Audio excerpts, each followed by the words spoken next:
الحمدللہ رب العالمین والصلاة والسلام علی اشرف الانبیاء والمرسلین وعلی آلہ وصحبہ وآل بیتہ وذریتہ اجمعین الی یوم الدین. فقال اللہ سبحانہ وتعالی فی القرآن المجید والفرقان الحمید فاعوذ باللہ من الشیطان الرجیم بسم اللہ الرحمن الرحیم. یریدون لیطفئوا نور اللہ بافواہہم واللہ متم نورہ ولو کرہ الکافرون. وقال اللہ سبحانہ وتعالی بسم اللہ الرحمن الرحیم ان الذین قالوا ربنا اللہ ثم استقاموا تتنزل علیہم الملائکہ الا تخافوا ولا تحزنوا وانتم الاعلون ان کنتم مؤمنین. صدق اللہ العظیم. والمولا الکریم رب اشرح لی صدری ویسر لی امری واحلل عقدۃ من لسانی یفقہوا قولی. سبحانک لا علم لنا الا ما علمتنا انک انت العلیم البصیر. آمین یا رب العالمین.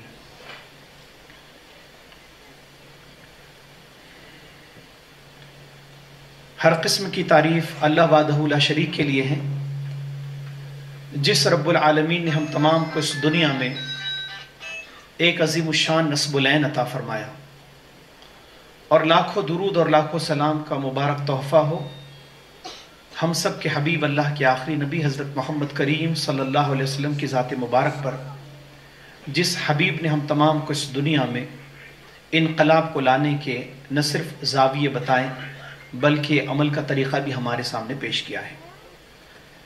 آج کی اس بہت پر رونق محفل میں اسٹیج پر جلوہ افروز میرے مشفق مربی مولانا الیاس خان فلاحی صاحب، قابل احترام امیر حلقہ، یوتھ ونگ کے ذمہ داران اور شہر اورنگ آباد کے بہت ہی قیمتی نوجوانوں، بزرگوں اور شاہین صفت بچوں، السلام علیکم ورحمۃ اللہ وبرکاتہ. میرے لیے انتہائی خوشی کا موقع ہے کہ آج آپ کے درمیان میں مجھے آنے کا موقع ملا ہے، اور میں یہ بات اپنے سامنے محسوس کر رہا ہوں کہ بہت بڑی تعداد میں اس شہر کے نوجوان جو اپنے دلوں میں بھی انقلاب کا داعیہ رکھتے ہیں، وہ آج بدر کی تاریخ کو سننے کے لیے جمع ہیں. ایک عظیم موقع ہم سب کے لیے ہوتا ہے کہ ہم اسلامی انقلاب کے راستوں کو نہ صرف تلاش کریں بلکہ جو مائل سٹونز اسلامی ہسٹری میں، اتہاس میں، تاریخ میں رقم کیے گئے، وہ ساری چیزوں کو ہم دیکھنے کی کوشش کریں. اور یہ کہنے میں کوئی قباحت نہیں ہے کہ اسلامی تاریخ اس دنیا میں اپنے انمول داستان کی حیثیت سے بہت مالدار تاریخ ہے. اسلامی تاریخ میں ایسے کئی نابغہ روزگار شخصیات ملیں گے جنہوں نے اس دنیا میں اپنی زندگی پر اپنی شہادت کو فوقیت دی ہے. اس تاریخ میں نوجوانوں کا بہت کی رول پایا جاتا ہے. ان نوجوانوں نے جہاں نوجوان دور شباب میں انگڑائیاں لیتے ہیں، اسلامی نوجوانوں کی انگڑائیاں اسلام کی خاطر ہوتی ہے.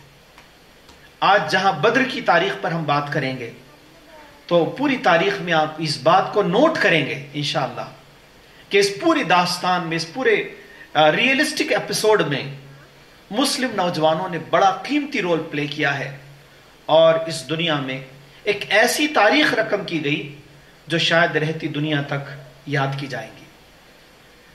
ہم جب اللہ کے نبی صلی اللہ علیہ وسلم کی مبارک سیرت کو جانتے ہیں تو جب آپ نے پوری جہد مسلسل مکہ المکرمہ میں فرمائی، اور جب آپ کو مکہ سے بہت قسم پرسی کی حالت میں مکہ سے نکالا گیا، تو ہم نے محسوس کیا کہ اللہ کے حبیب صلی اللہ علیہ وسلم نے مدینۃ النبی میں ہجرت فرمائی.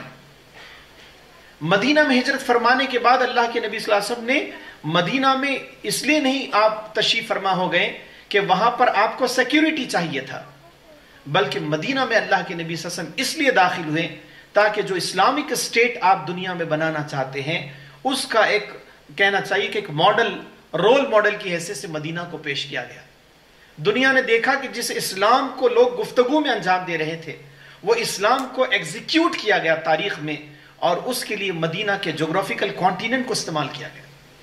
اس پوری تاریخ میں آپ دیکھیں گے کہ جب مدینہ میں آپ گئے تو آپ نے چلتا پھرتا اسلام لوگوں کو ڈیمانسٹریٹ کیا، اور اس ڈیمانسٹریشن کے نتیجے میں یہ ہوا کہ نہ صرف یہ کہ مدینہ والوں نے اللہ کے حبیب صلی اللہ علیہ وسلم کا استقبال کیا، آپ کو ویلکم کیا، بلکہ ویلکم کرنے کے ساتھ آپ نے خاموش اعتبار سے دنیا کو یہ دعوت دے دی کہ ہم اس محمد کریم کو اپنی احاطے میں، اپنے کانٹیننٹ علاقے میں دعوت دے رہے ہیں، کہ جس کو اپنی صفوں میں داخل کرنے کا مطلب یہ تھا کہ ہم پورے عالم عرب کو ایک جنگ کی دعوت دے رہے ہیں۔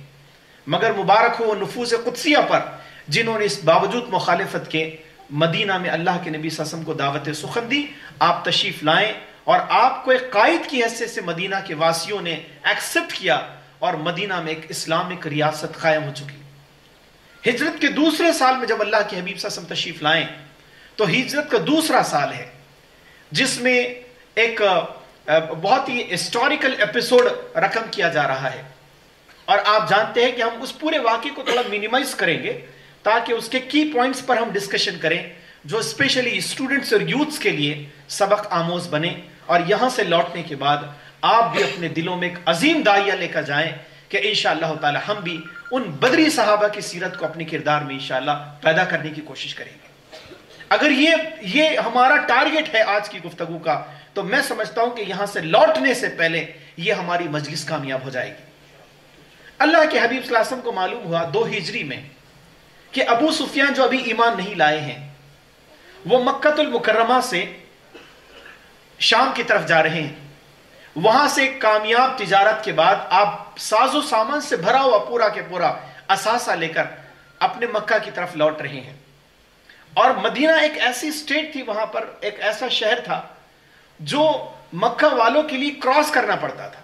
یعنی یوں سمجھ لیجیے کہ اللہ کے نبی صلی اللہ علیہ وسلم نے پوری اس جغرافیائی علاقے میں جو مدینہ کو اپنے لیے کہنا چاہیے کہ ایکسپٹ کیا، قبول کیا، اس اعتبار سے بھی کیا کہ ساری تجارتی کارواں، تجارتی قافلے مدینہ سے ہو کر گزرتے تھے، گویا کہ اللہ کے نبی صلی اللہ علیہ وسلم نے ان کے اکنامیکل ہب پر وہاں پر انگلی رکھنے کی کوشش کی۔ یعنی یوں سمجھ لیجئے کہ اقتصادی اعتبار سے اللہ کے نبی صلی اللہ علیہ وسلم نے ان کی رگ پر ہاتھ رکھ دیا تھا۔ ابو سفیان جب لوٹ رہے ہیں، وہ ایمان نہیں لائے ہیں، ان کے ساتھ کم و بیش کچھ ساتھی ہیں جو مکہ سے وابستہ ہے، اور بڑا تجارتی قافلہ لے کر وہ مکہ کی طرف واپس جا رہے ہیں تجارت کے بعد۔ اور روایتوں میں بات ملتا تھا کہ اس میں کئی ٹن سونا بھی ہے، یعنی بہت بڑی اکنامی جو تھی وہ مکہ والوں کی ابو سفیان کے ہاتھ میں ہے اور پورے قافلے کے ساتھ میں ہے۔ ابو سفیان لے کر بڑی آب و تاب کے ساتھ نکل رہے ہیں، لیکن وہ جیسے مدینہ قریب آنے لگا تو ان کے دل میں یہ خیال پیدا ہوا کہ کہیں ایسا نہ ہو جائے کہ محمد کریم صلی اللہ علیہ وسلم اپنے ساتھیوں کے ساتھ ہمارا پیچھا کرے۔ اللہ کے نبی صلی اللہ علیہ وسلم کو اس کی خبر ملی کہ ابو سفیان ایک بڑا کارواں لے کر، جو تجارتی کارواں ہے جس میں کئی من اور کئی ٹن سونا بھی ہے، پورا اثاثہ ہے، یہ لے کر ابو سفیان لوٹ رہے ہیں۔ اللہ کے نبی صلی اللہ علیہ وسلم نے پیش قدمی فرمائی، اور پیش قدمی یہ فرمائی کہ اللہ کے نبی صلی اللہ علیہ وسلم نے اپنے چند صحابہ کو سلیکٹ کیا کہ آپ چلیے تاکہ ہم ابو سفیان کے اس کارواں کو، اس تجارتی قافلے کا پیچھا کریں۔ اب ظاہر بات تھی کہ تجارتی قافلے کے لیے کس بات کی ضرورت تھی، کوئی جنگ تو پیش نہیں ہونا تھی۔ اللہ کے نبی صلی اللہ علیہ وسلم نے چند صحابہ کو لیا، اور وہ چند صحابہ کی تعداد آپ سب کو معلوم ہے کہ وہ 313 تھے۔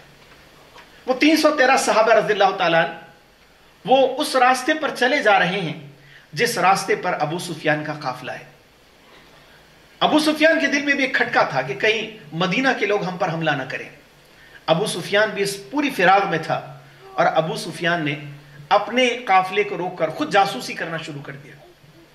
اس نے راستے میں کئی لوگوں سے پوچھا جو مسافرین تھے کہ آپ نے کسی لوگوں کو یہاں چلتے پھرتے دیکھا ہے؟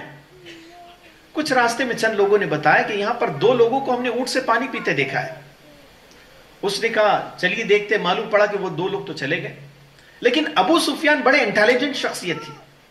ابو سفیان نے وہ جو ویسٹ پروڈکٹ ہوتا ہے اونٹوں کا، اس کو ہاتھ میں لیا اور کہا کہ اس میں تو وہ چیز دیکھ رہا ہوں میں جو مدینہ کے چارے میں ہوتی ہے، تو شاید ممکن ہے کہ مدینہ کے لوگ ہمارے پیچھے آ چکے ہیں۔ اب ابو سفیان کو جیسے ہی اس کا کانفیڈنس ہو گیا تو ابو سفیان نے یہ کیا کہ ابو سفیان نے اپنے اونٹ کے کجاوے کو الٹا کر دیا، یہ ایک سمبل تھا کسی میسج کو ڈیلیور کرنے کے لیے. اور اس نے اس اونٹ کے ساتھ ایک اعلان کرنے والے کو مکہ کی طرف بڑی تیز رفتاری سے پہنچایا اور کہا کہ آپ جا کر مکہ میں اعلان کرو کہ ہمارا تجارتی قافلہ وہ بڑی سخت پریشانی میں ہے. ممکن ہے کہ ہم سے لوٹ لیا جائے، اور اگر یہ تجارتی قافلہ ہم سے لوٹ لیا گیا تو مکہ والے فاقوں کی نوبت پر آ جائیں گے. اب کیا تھا، وہ نفیر جو پہنچا وہاں پر اس نے اعلان کیا اور بڑی سخت اعلان کیا، اور اس نے کہا کہ لوگوں سنو مکہ والوں کہ آج ابو سفیان جو تمہارا تجارتی قافلہ لے کر آ رہے ہیں وہ سخت پریشانی میں ہے، اور آپ کو یہاں سے ایک پورا جتھا لے کر، ایک دستہ لے کر ابو سفیان کی مدد کے لیے اس علاقے میں جانا ہوگا جو مدینہ سے بالکل نیئرسٹ راستے پر پایا جاتا ہے، یعنی مدینہ سے شمال کی جانب میں. اب کیا تھا، جیسے یہ معلوم ہوا تو جو آلریڈی تپے ہوئے لوگ تھے، جو اسلام، اہلیان اسلام، محمد کریم صلی اللہ علیہ وسلم آپ کے صحابہ پر بہت ٹینس میں تھے، وہ سارے لوگوں کو ایک چانس مل گیا. ان لوگوں نے دستے تیار کرنا شروع کیے، اور دستے اتنے تیار کیے کہ انہوں نے اعلان کیا. پھر ابو جہل مارکیٹ میں آیا، ابو جہل نے انٹری کی، اور انٹری کرنے کے بعد ابو جہل نے کہا کہ اب ہم کو ایک بڑا قافلہ تیار کرنا چاہیے. بالآخر وہ 1300 لوگوں پر مشتمل قافلہ بن گیا، جس میں کئی گھوڑے، کئی اونٹ اور کئی تلوار بردار افراد، کئی زرہ پہنے ہوئے لوگ. ایسے سمجھ لیجئے کہ 1300 افراد، 1350 کے قریب افراد وہ بدر کے مقام کی طرف لوٹ رہے ہیں، آ رہے ہیں، تاکہ مسلمانوں کو وہ سبق سکھانے کی بات کریں. بہت قرآن مقدس میں ہے کہ جب وہ اتراتے آ رہے ہیں، احادیث میں بھی اس کا تذکرہ ملتا ہے کہ وہ جب اتراتے ہوئے آ رہے تھے تو ان کا حال یہ تھا کہ ان کے ساتھ ناچنے والی لونڈیاں بھی تھی جو ان کو انجوائے کروا رہی تھی. وہ شراب کے پیالے پروسے جا رہے تھے، اور ان کا تہیہ یہ تھا کہ آج ہم جائیں گے اور مدینہ کے مسلمانوں کی اینٹ سیڑھ بجا دیں گے. غرور سے لت پت وہ لوگ اب میدان کی طرف پلٹ رہے ہیں. اللہ کے نبی صلی اللہ علیہ وسلم بھی چونکہ قافلے کے ارادے سے آئے تھے اب ابو سفیان نے چالاکی یہ کی کہ ابو سفیان نے وہاں سے اپنا دستہ تو بلا لیا، لیکن ابو سفیان کو یہ انداز ہوا کہ کہیں ان کے آنے سے پہلے ہم لٹ نہ جائیں. تو ابو سفیان نے مدینہ سے قریب نہیں بلکہ مدینہ سے بہت دور سے ایک بائی پاس کا راستہ مکہ کی طرف موڑ لیا، اور ابو سفیان ان کے آئے تک مکہ پہنچ چکے تھے. اب وہ تو مکہ چلے گئے. جب یہ لوگ مدینہ سے قریب آئے تو ان کو معلوم ہوا کہ ابو سفیان تو چلے گئے، لیکن اب ہمارے آنے کا کیا فائدہ. لیکن وہاں پر سوچ ڈائیورس ہو گئی، دو اوپینین بلڈ اپ ہو گئے. کچھ ابو جہل کے ساتھیوں نے کہا کہ کیوں نہ ایسا کیا جائے کہ جنگ کو ٹال دیتے ہیں، ہمارا مال بچ گیا، چلیے ٹھیک ہے اب ہم بھی واپس چلے جاتے ہیں. لیکن ابو جہل، وہ تو جاہلوں کا باپ جسے کہا جاتا ہے، ابو جہل کے دل میں بہت خمار تھا، بہت خوخاری تھی. اس نے کہا میں یہاں سے نہیں لوٹوں گا جب تک کہ میں ان کو سبق نہ سکھاؤں. البتہ کچھ قافلے تھے، کچھ کاروان تھے، وہاں سے 350 افراد وہاں سے وہ واک آؤٹ کرتے ہیں، واپس مکہ چلے جاتے ہیں. اب یہاں پر ان کے پاس 1000 کا لشکر جرار موجود ہے. 1000 کا لشکر کو آپ محسوس کیجئے کہ اس ہال کی کیپیسٹی میرے نقطہ نظر سے شاید یہ 500 کی کیپیسٹی ہو، ہے نا. آپ 1000 کو فیل کیجئے کہ 1000 کا لشکر آ رہا ہے. وہ نہتے نہیں ہیں، ان کے ہاتھوں میں تلواریں ہیں، وہ زرہ پہنے ہوئے، زرہ یعنی بلیٹ پروف جس طرح جیکٹس ہوتے ہیں وہ ان کے آنگ میں ہیں. ان کی آنکھوں میں جنگ کا جنون پایا جاتا ہے، اور ان کے ہاتھوں میں تلواریں ہیں، تیر ہیں، نیزے ہیں، کئی اونٹ ہیں اور کئی گھوڑے ہیں، اور بالکل جنگ کی تیاری کے ساتھ وہ آ رہے ہیں. اب ذرا امیجن کیجئے، ایک طرف مدینہ کے مسلمان ہیں جن کو جنگ کا احساس ہی نہیں تھا، لیکن جب اللہ کے حبیب صلی اللہ علیہ وسلم کو اس بات کی خبر ہو گئی کہ اب معاملہ جنگ کی طرف ہے، ابو سفیان چلا گیا. سورہ انفال میں اس کا تذکرہ موجود ہے کہ اللہ تعالیٰ 2 گروہوں میں سے یا 2 قافلوں میں سے یا 2 جتھوں میں سے تمہیں ایک جتھا تمہارا مقدر بنائے گا، چاہے تو ابو سفیان کا وہ لشکر جو تجارتی قافلہ ہے، یا اللہ تعالیٰ تمہیں فتح یاب کرے گا ان لوگوں پر جو ابو جہل کے ساتھ آ رہے ہیں. بہرکیف ابو سفیان لوٹ گئے. اب یہ 1000 کا لشکر جرار بہت اترا رہا ہے، اور جب لوگ غرور کرتے ہیں تو پھر اتراتے بھی ہیں. اس کا تجربہ ہمیں آج بھی ہوتا ہے، آج بھی اس کا تجربہ ہم 2024 میں بھی کر رہے ہیں. ظالم جب اپنی حد سے پار ہوتا ہے تو وہ اپنے آپ کو ایکسپوز کرنے کی کوشش کرتا ہے کہ دیکھو ہم کیسے ہیں. پھر وہ کرائم جو چھپا کے کیے جاتے ہیں اس کو وائرل کیا جاتا ہے 24 میں بھی. ایسے ہی وہاں پر ابو جہل کر رہا ہے. اب بہرکیف اللہ کے نبی صلی اللہ علیہ وسلم نے بہت ہی فی الفور ایک شورا بلائی. وہ شورا کمانڈرز کی شورا تھی جس میں جرنیلز بھی تھے مسلمانوں کے. 313 کے درمیان میں وہاں پر اب ایک شورا ہو رہی ہے. اللہ کے نبی صلی اللہ علیہ وسلم نے ان کو حالات کی آگہی بتائی اور کہا کہ دیکھو ابو سفیان تو چلا گیا ہے, لیکن 1000 کا جو لشکر ابھی عنقریب آنے والا ہے, تو کیا کریں گے ہم لوٹ جائیں مدینہ یا ان سے جنگ کریں؟ ابو بکر رضی اللہ تعالیٰ اس سوال پر کھڑے ہوتے ہیں اور حوصلہ دلاتے کہ اللہ کے حبیب صلی اللہ علیہ وسلم آپ وہ کریں جو آپ چاہتے ہیں, ہم آپ کا ساتھ دیں گے. وہ بیٹھ جاتے ہیں. حضرت عمر رضی اللہ تعالیٰ کھڑے ہوتے ہیں اور فرماتے ہیں کہ آپ حوصلہ رکھیں, ہم تمہارا ساتھ دیں گے. لیکن ایک اور صحابی کھڑے ہوتے ہیں, ان کا نام ہے مقداد رضی اللہ تعالیٰ. مقداد رضی اللہ تعالیٰ کھڑے ہوتے ہیں. یہ تینوں جو لوگ ہیں یہ مکی ہیں, یعنی مہاجرین میں شامل ہیں. حضرت مقداد رضی اللہ تعالیٰ کھڑے ہوتے ہیں اور پوری تقریر فرماتے ہیں اور وہ کہتے ہیں کہ اے اللہ کے حبیب صلی اللہ علیہ وسلم, جو آپ کا رب آپ کو کہتا وہ کر گزریے. آپ ہمیں ان یہودیوں کی طرح نہیں پائیں گے کہ جب ان سے کہا گیا کہ اللہ کے راستے پر نکلو تو انہوں نے جواب میں یہ کہا کہ آپ اور آپ کا خدا جنگ لڑے, ہم تو یہیں پر بیٹھے رہیں. انا ہا ہونا قائدون, ہم یہیں بیٹھتے ہیں, آپ جنگ کرو اور آپ کا خدا جنگ کرے. آپ کو اے اللہ کے نبی صلی اللہ علیہ وسلم ہم اس انداز میں نہیں دکھائی دیں گے.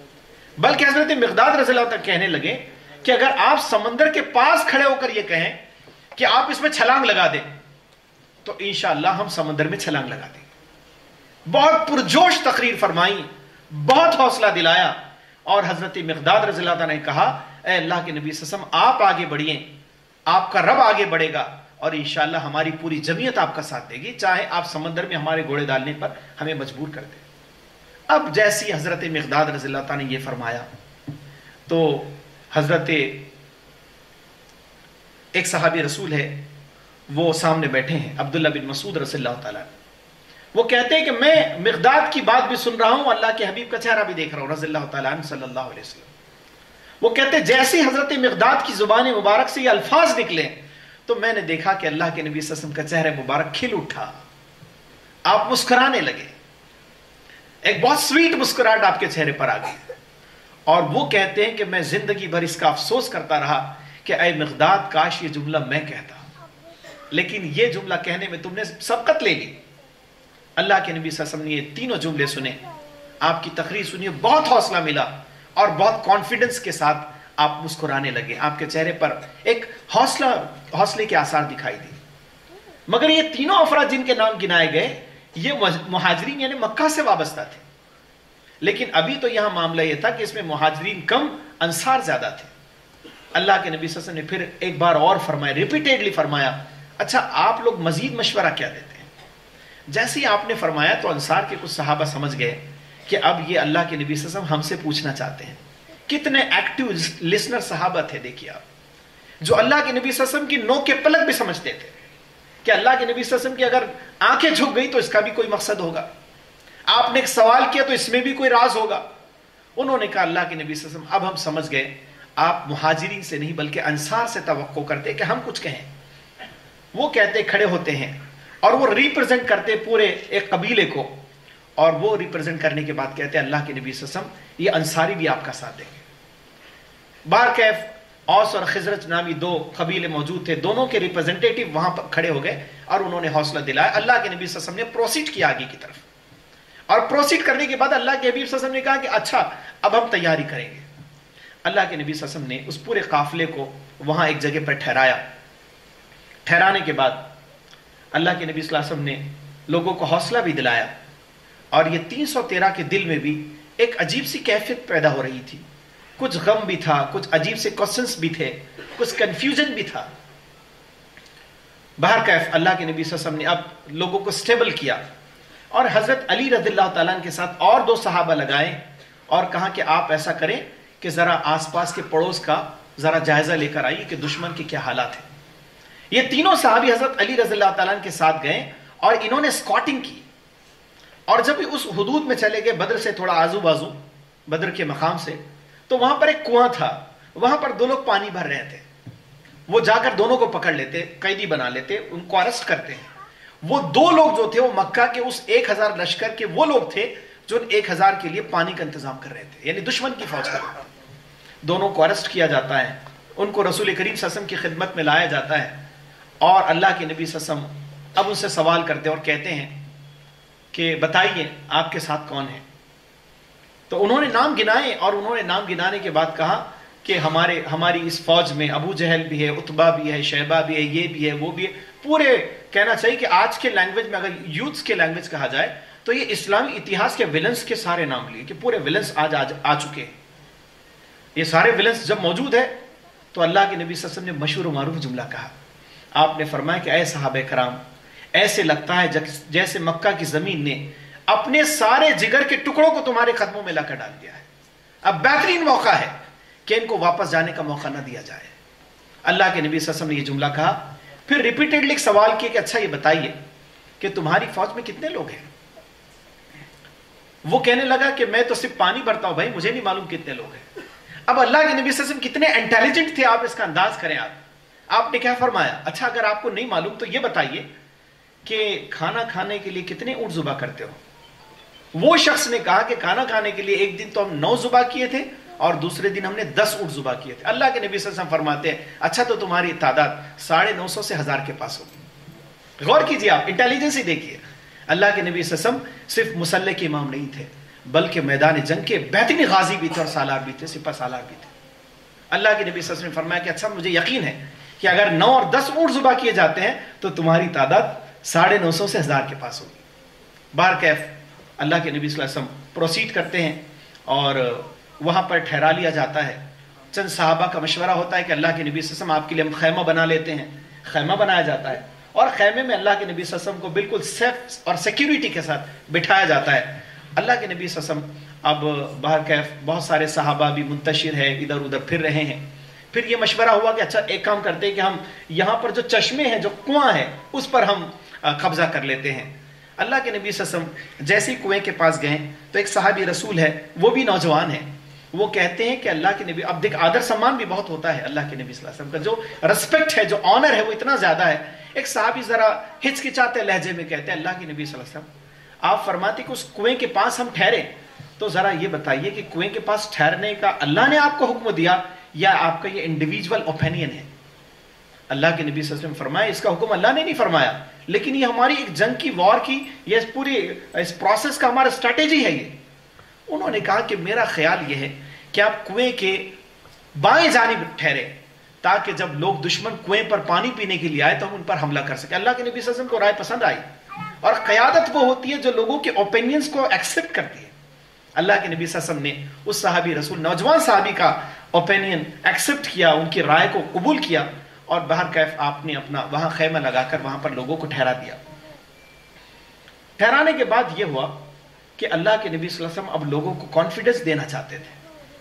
آپ بدر کے مقام پر پھر تشریف لائے، آپ کے ہاتھ میں چھڑی تھی، اور صحابی رسول فرماتے ہیں، حضرت عبداللہ بن عباس رضی اللہ عنہ اس حدیث کے راوی ہے، وہ فرماتے ہیں کہ اللہ کے نبی صلی اللہ علیہ وسلم نے وہ چھڑی سے ایک ایک جگہ پر ایسے بدر کے اس پورے اس چٹیل میدان میں ایسا راؤنڈ کرنا شروع کیا، یہ ایک راؤنڈ، اور کہا کہ اس جگہ پر کل عتبہ مارا جائے گا۔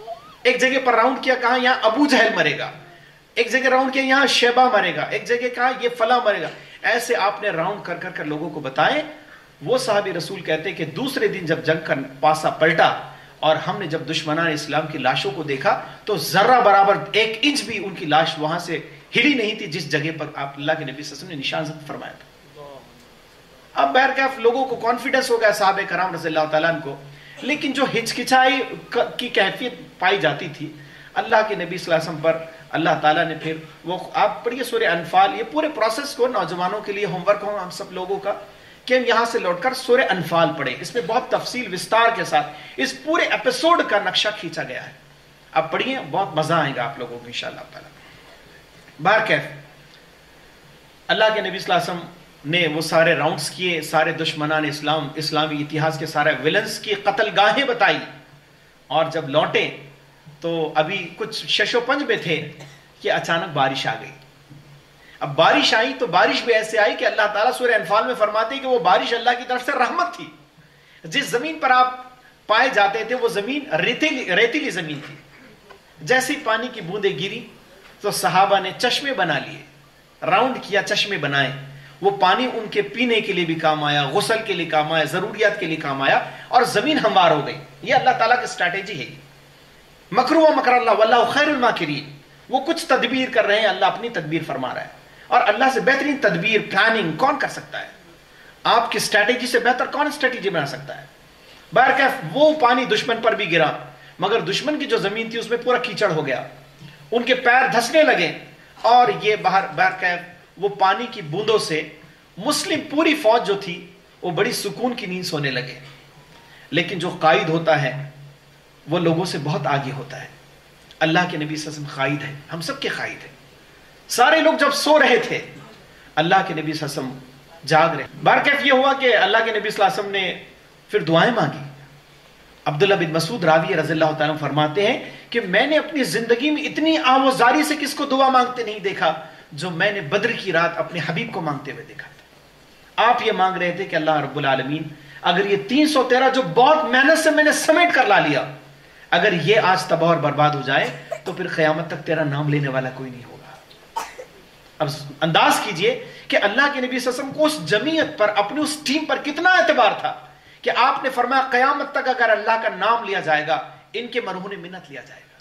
اسی لیے آپ یاد رکھیے کہ بدری صحابہ کا وہ مقام ہے جو مقام کسی اور لوگوں کا نہیں ہوتا ہے. بلکہ ایک روایت یہ بھی ملتی ہے کہ حضرت جبرائیل امین فرماتے ہیں کہ اللہ کے نبی صلی اللہ علیہ وسلم آپ کے سب سے محبوب صحابہ کون سے ہیں؟ تو آپ نے فرمایا وہ جو بدر میں میرے ساتھ تھے. جبرائیل امین فرماتے کہ اچھا اگر وہ آپ کے محبوب صحابہ ہیں تو فرشتوں میں بھی محبوب وہ لوگ ہیں جو بدر میں آپ کی مدد کے لیے میرے ساتھ آئے تھے. اللہ کے نبی صلی اللہ علیہ وسلم نے دونوں کو مقام عطا فرمایا. بہرکیف یہ ہوا کہ اب وقت کی چٹھی یہاں پر آئی ہے, اس لیے میں بہت ان شارٹ کرتا ہوں اس پورے واقعے کو. اور یہ بات ہے کہ اللہ کے نبی صلی اللہ علیہ وسلم نے دعا فرمائی, اور دعا میں اللہ تعالیٰ سے مدد مانگی, اور مدد کی کیفیت اتنا کیفیت تھی کہ ابو بکر رضی اللہ تعالیٰ نے ڈھارس دینے کے لیے بیٹھ گئے اور کہا کہ بس روئیے مت, اللہ تعالیٰ نے جو آپ سے وعدہ کیا ہے وہ پورا ہوگا انشاءاللہ. بہرکیف یہ منظر چل رہا ہے, اب تک کا جو ایپیسوڈ چلتا رہا, یہ 17 رمضان کا ہے, 17 رمضان کی رات ہو گئی ہے, جمعے کا دن ہے, اور اللہ کے نبی صلی اللہ علیہ وسلم نے دعا مانگی. ارلی ان دا مارننگ پورے کی پوری ٹیم تیار ہو گئی, صفیں بنائی جا رہی ہے, فوج جیسے جنگ ہوئی تو صفیں بنائی جا رہی ہے. اور صفیں بنانا اس بات کو ثابت کرتا ہے کہ اللہ کے نبی صلی اللہ علیہ وسلم کتنے ڈسپلین کے پابند تھے. اب صفیں بنا رہے ہیں, اور صفیں بناتے بناتے ایک صحابی ہے وہ تھوڑے آگے آ گئے, صف سے تھوڑے ترچھے ہو گئے, امبیلنس ہو رہی صف.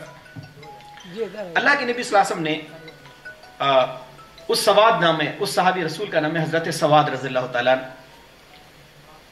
حضرت سواد رضی اللہ تعالیٰ تھوڑا سا صف کے باہر آ گئے. اللہ کے نبی صلی اللہ علیہ وسلم کے ہاتھ میں ایک چھڑی تھی, آپ نے ان کو اسٹریٹ کیا اور ان کے پیٹ پر ایسے ایسے ٹوچا, پک کیا اور کہا کہ تھوڑا سواد ذرا اندر ہو جاؤ, صف سیدھی کر لو. ایسا بولنا تھا کہ حضرت سواد نے کیا کہ جانتے ہیں آپ لوگ, وہ چلائے بہت زور سے اور کہا اے اللہ کے حبیب, خدا کی قسم جس کے قبضے میں آپ کی جان ہے اور آپ کو جس نے نبی بنایا, آپ نے مجھے تکلیف پہنچائی, میں بدلہ چاہتا ہوں. اب غور کیجیے کتنا بھیانک موسم ہوگا, اتنا ڈینجرس ایپیسوڈ چل رہا ہے اور آپ بدلہ مانگ رہے ہیں. اللہ کے نبی صلی اللہ علیہ وسلم نے بالکل ارلی سیکنڈز میں فرمایا کہ اچھا بدلہ لے لو. بدلہ لے لوں کہ میں ایسا بدلہ نہیں لوں گا, دیکھو میرے جسم پر تو شرٹ بھی نہیں ہے, آپ بھی اپنا شرٹ نکالیے. اللہ کے حبیب صلی اللہ علیہ وسلم پر لاکھوں درود اور لاکھوں سلام ہو. آپ نے اپنے اس دوست کی اس بات کا پاس رکھا, اپنی چادر بھی ہٹا دی اور کہا اب بدلہ لو سواد. سواد رضی اللہ تعالیٰ ہوا کی طرح دوڑے اور اللہ کے نبی صلی اللہ علیہ وسلم کے پیٹ مبارک کو چومنے لگے, بوسہ دینے لگے, اور کہا اللہ کے نبی صلی اللہ علیہ وسلم کہہ رہے سواد یہ تم کیا کر رہے ہو بھائی؟ سواد کہتے ہیں اللہ کے حبیب صلی اللہ علیہ وسلم مجھے یقین ہے کہ یہ فرقان کا دن ہے, یہ یوم الفرقان ہے, اور مجھے یہ بات کا بھی یقین ہے کہ شاید میں شہید ہو جاؤں تو میں آخری وقت میں جس سے میری اسکن ٹچ کرنا چاہتا ہوں, اے اللہ کے حبیب وہ آپ کا جسم مبارک ہونا چاہیے. میں اس لیے آپ کے جسم مبارک کو ٹچ کر رہا ہوں تاکہ آخری بار جس سے میری اسکن ٹچ ہو جائے وہ آپ کا جسم اطہر ہو. اللہ کے نبی صلی اللہ علیہ وسلم پھر بہرحال صفیں بن جاتی ہیں. صفیں بننے کے بعد جنگ کا اعلان ہوتا ہے. ابھی یہ بات بھی دیکھیے میرے بھائیوں کہ یہ جو دعائیں مانگ رہے ہیں, رو رہے ہیں, کیا اس میں آپ کو کیا ایک لیسن مل رہا ہے؟ اس میں آپ کو لیسن بھی یہ مل رہا ہے کہ ایفرٹس کرنا چاہیے. اللہ کے نبی صلی اللہ علیہ وسلم پر تو وہی آ گئی کہ آپ کامیاب ہو گئے، آپ کو فرقان میں کامیابی ملے گی، لیکن یہ بول کر آپ اندر نہیں بیٹھ گئے، بلکہ اس دنیا میں کامیابی بقدر ایفرٹس ملتی ہے، ایفرٹس کرنا چاہیے۔ آپ بدر میں آئے، آپ نے دعا فرمائی، تب فرشتے آ کر آپ کی مدد کرنے لگے۔ آپ اگر گھر میں بیٹھ کر ہندوستان میں انقلاب کی بات کریں تو قیامت تک ایسا انقلاب نہیں آ سکتا ہے۔ آپ کو میدان میں آنا پڑے گا، اللہ سے پہلے جو اسباب تھے لا کر ڈالنا پڑے گا، پھر دعا مانگنا پڑے گی، پھر خدا کی قسم انقلاب ضرور آئے گا انشاءاللہ تعالی۔ اب بہر کیف یہ ہوا کہ اسی درمیان میں اللہ کے نبی صلی اللہ علیہ وسلم صفے سیدھی ہو رہی ہے، وہ سواد رضی اللہ تعالیٰ کا ایپیسوڈ ہو گیا۔ اللہ کے نبی صلی اللہ علیہ وسلم نے لوگوں کو حوصلہ دلانے کے لیے ایک قرآن مقدس کی آیت پڑھی۔ آپ نے فرمایا وَسَارِعُوا إِلَىٰ مَغْفِرَةٍ وَجَنَّةٍ عَرْضُهَا السَّمَاوَاتِ وَالْأَرْضُ أُعِدَّتْ لِلْمُتَّقِينَ۔ آپ فرماتے کہ دوڑو، سبقت کرو، کمپیٹ کرو اللہ کی اس جنت کے لیے جو جنت کا طول و عرض زمین و آسمان کے برابر ہے، جس کو اتنا ایکسپانڈ کیا گیا زمین و آسمان کے برابر، لذتوں بھری جنت کے لیے دوڑو، سبقت کرو۔ آپ نے جیسے ہی فرمایا تو ایک صحابی رسول ہے جن کا نام ہے عمیر بن حمام رضی اللہ تعالیٰ عنہ۔ وہ عمیر بن حمام رضی اللہ تعالیٰ عنہ جیسے ہی آیت سنتے ہیں تو کہتے ہیں بخن بخن، واہ واہ کیا بات ہے، بخن بخن کیا بات ہے بھائی۔ ہم شعر سن کر کہتے ہیں، اللہ کے نبی صلی اللہ علیہ وسلم فرماتے ہیں اچھا تو نے بخن بخن کیوں کہا؟ وہ کہتے ہیں کہ اتنی وسیع جنت ہے اللہ رب العالمین کی، تو میرے دل میں اشتیاق پیدا ہوا کہ میں بھی وہ جنت حاصل کروں۔ روایت میں یہ بات ملتی ہے کہ ان کے ہاتھوں میں کھجوریں تھی، ڈیٹس، اور وہ کھانا چاہ رہے تھے، لیکن جیسے ہی آیت سنے تو انہوں نے کھجوریں اچھال دی، پھینک دی، اور کہا کہ خدا کی قسم یہ کھجوریں کھانے میں بھی اپنا میں ٹائم پاس نہیں کروں گا، بلکہ اب میں جنت میں جا کر کھجوریں کھاؤں گا۔ حضرت عمیر بن حمام رضی اللہ تعالیٰ لڑتے ہیں، آخر کار وہ شہدائے بدر میں شامل ہو جاتے ہیں۔ اسی درمیان میں عبد الرحمن بن عوف رضی اللہ تعالیٰ حدیث کے راوی ہے، وہ فرماتے کہ میں کھڑا تھا تو میرے ادھر سے اور ادھر سے دو چھوٹے چھوٹے بچے آ گئے، ایک کا نام ہے حضرت معاذ، دوسرے کا نام ہے حضرت بولیے موز رضی اللہ تعالیٰ عنہم اجمعین، مووس، یہ دونوں صحابہ آ گئے، یہ چھوٹے چھوٹے صحابی رسول ہیں۔ وہ حضرت عبد الرحمن بن عوف رضی اللہ عنہ سے کہتے ہیں کہ چاچا، چھوٹے سے ایک ریلیشن میں بولتے کہ چاچا ہم کو یہ بتائیے ابو جہل کہاں ہے؟ ہم نے ابو جہل کو نہیں دیکھا۔ عبد الرحمن بن عوف کہتے ہیں کہ میں دیکھ رہا تھا کہ چھوٹے چھوٹے بچے اتنے، یعنی کہنا چاہیے کہ فرعون وقت کا پتہ پوچھ رہے ہیں۔ فرعون امت ہے نا ابو جہل، اللہ کے نبی صلی اللہ علیہ وسلم یہ فرعون امت ہے۔ وہ کہتے کہ کیوں پوچھ رہے ہو؟ کہا کہ اللہ کے نبی صلی اللہ علیہ وسلم کے بارے میں برا بھلا کہتا ہے، ہم کو بہت دکھ ہوتا ہے۔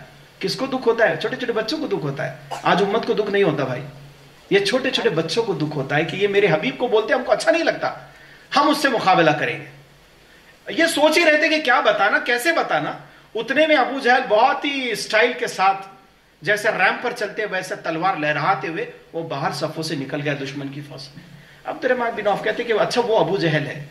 وہ کہتے، روایت کرتے کہ جیسے میں نے کہا تو وہ کیسے ہوا میں جیسے بجلی چمکتی ہے، یہ دونوں چھوٹے صحابی اسی طرف پلٹے اور اس پر اتنے وار کیے کہ ابو جہل زخموں کی تاب نہ لا کر گر گیا۔ اور ابو جہل کا بیٹا اکرمہ بھی ایمان نہیں لائے تھے۔ اکرمہ نے اپنے باپ کو تڑپتے ہوئے دیکھا تو اس نے ایک وار تلوار کا کیا تو حضرت معاذ رضی اللہ تعالیٰ عنہ کا ہاتھ کٹ گیا، چھوٹی سی چمڑی پر لٹک رہا تھا۔ لیکن جب دیوانہ وار اسلام کے لیے لڑتے ہیں نا تو یہ کیفیت آتی کہ انہوں نے وہ ٹوٹا ہوا ہاتھ، چھوٹا بچہ، کوئی بڑا نہیں نوجوان، اس نے اپنے پیر کے نیچے رکھا، ایک جھٹکا دے کر اس کو بھی اپنے سے علیحدہ کر دیا کہ یہ راستے کا روڑا ہے، اور پھر لڑے، یہاں تک لڑے کہ ابو جہل کو مارنے والے کوئی نوجوان نہیں تھے بلکہ اسلامی تاریخ کے چھوٹے چھوٹے سپاہی وہ معاذ اور مویز رضی اللہ تعالیٰ تھے، جنہوں نے فرعون وقت کا مقابلہ کیا اور یہاں تک مقابلہ کیا کہ اس کو جہنم رسید کرنے میں ان بچوں کا رول پایا جاتا ہے۔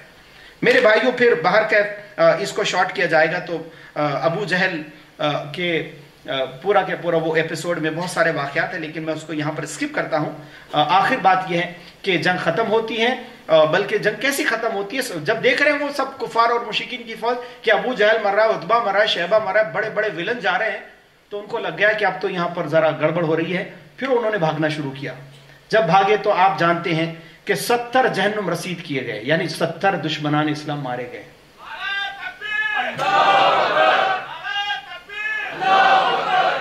اور 70 مارے گئے، 70 کو قیدی بنایا گیا اور اس کے بدلے میں مسلمانوں کی فوج میں اللہ تعالیٰ نے 14 لوگوں کو قبول فرمایا اور 14 شہداء بدر کہلاتے ہیں۔ اب آپ دیکھیے کہ 313 کا لشکر، لیکن 70 کو مارتے، 70 کو قیدی بناتے، پورے عالم عرب پر یہ چھاپ چھوڑ دیتے ہیں کہ ہمارے پاس تعداد کی کوئی حیثیت نہیں ہوتی، اگر ایمان مضبوط ہے تو فضائے بدر پیدا کر، فرشتے تیری نصرت کو اتر سکتے ہیں گردوں سے قطار اندر قطار بھی۔ بارکیف بدر کا معرکہ اس انداز میں آگے بڑھا، اور اس پورے واقعے میں اگر آپ دیکھیں تو اس پورے واقعے میں آپ دیکھیں گے کہ مسلمانوں کا حوصلہ آپ پائیں گے کہ مسلمانوں میں کتنا حوصلہ تھا، کہ یہ تعداد یہ کم اور زیادہ، اور یہ آپ گنتے بیٹھے کہ دشمن اتنے اور فلاں اتنے، ایسی بات نہیں ہے۔ کم من فیۃ قلیلۃ غلبۃ کثیرۃ باذن اللہ، کئی مرتبہ ایسا ہوا کہ شارٹ کوانٹٹی والے افراد ایک بہت بڑے لارج موب پر حاوی ہو جاتے ہیں، اللہ کے اذن سے ہوتے ہیں۔ میرے بھائیوں، یہ بدر کا پیغام ہم کو یہاں پر یہ مل رہا ہے، ہم حوصلے سے جینا سیکھیں۔ اس کا کلائمیکس پورا سٹوری کا آپ کے سامنے آ گیا، لیکن آپ یہ بات یاد رکھیے، قرآن مقدس میں اللہ تعالیٰ نے جو بات ارشاد فرمائی، اللہ تعالیٰ فرماتے ہیں یریدون لیطفئوا نور اللہ بافواہہم واللہ متم نورہ ولو کرہ الکافرون۔ اللہ فرماتے ہیں، سورۃ الصف کی آیت ہے یہ، اللہ نے فرمایا یہ لوگ اپنے منہ کی پھونکوں سے اللہ کے نور کو بجھانا چاہتے ہیں، اور اللہ تعالیٰ اپنا فیصلہ کر چکا ہے کہ اللہ تعالیٰ اپنے نور کو پورا پھیلائے گا، چاہے کافر کتنا ہی ناگوار محسوس کرے۔ کسی نے کہا تھا کہ نور خدا ہے کفر کی حرکت پہ خندزن، جانتے آپ لوگ، وہ کہتے ہیں کہ نور خدا ہے کفر کی حرکت پہ خندزن، پھونکوں سے چراغ بجھایا نہ جائے گا، اور فانوس بن کے جس کی حفاظت ہوا کریں وہ شمع کیا بجھے جسے روشن خدا کرے۔ اس دنیا میں جتنا امت مسلمہ کا حلقہ پایا جاتا ہے یہ نور خدا ہے میرے بھائیوں۔ اس زمانے میں ہم مٹ نہیں سکے، انشاءاللہ ہم اس بات پر قسم کھاتے ہیں قیامت تک اس دنیا میں ہم کو مٹانے والے مٹتے چلے جائیں گے، یہ امت کبھی نہیں مٹ سکتی انشاءاللہ۔ آپ اس بات کا عزم رکھیں اور اس بات کو دیکھیں کہ قرآن مقدس میں اللہ نے سورہ حامیم سجدہ میں فرمایا کہ ان الذین قالوا ربنا اللہ ثم استقاموا تتنزل علیہم الملائکہ الا تخافوا ولا تحزنوا وابشروا بالجنۃ التي کنتم توعدون۔ اللہ فرماتے ہیں کہ جو لوگ کہتے ہیں کہ ہم اللہ پر ایمان لائے، اللہ کو رب مان لیتے ہیں، اللہ تعالیٰ ان کی مدد فرشتوں سے فرماتا ہے، فرشتے ان کو نصرت دیتے ہیں، ان کی مدد کرتے ہیں۔ یہ نصرت بدر میں بھی آئی تھی، یہ نصرت آج کی تاریخ میں پوری دنیا فلسطین میں بھی دیکھ رہی ہے۔ وہ معصوم نہتے بچوں کے لیے اللہ تعالیٰ آج بھی مدد نصرت فرماتا ہے۔ ان کی مدد یہ بھی ہے کہ اتنا سب کچھ ہو جانے کے بعد وہ بڑے کانفیڈنس کے ساتھ آج اسرائیل کی آنکھوں میں آنکھیں ڈال کر اس کو مقابلے کی دعوت دیتے ہیں۔ میرے بھائیوں، لوگ یہ کہتے ہیں کہ اسرائیل ہتھیار تو بنا سکتا ہے، وہ بم اور توپ گولے تو بنا سکتا ہے، لیکن عزم و شجاعت یہ صرف فلسطین کے کھاتے میں آتی ہے۔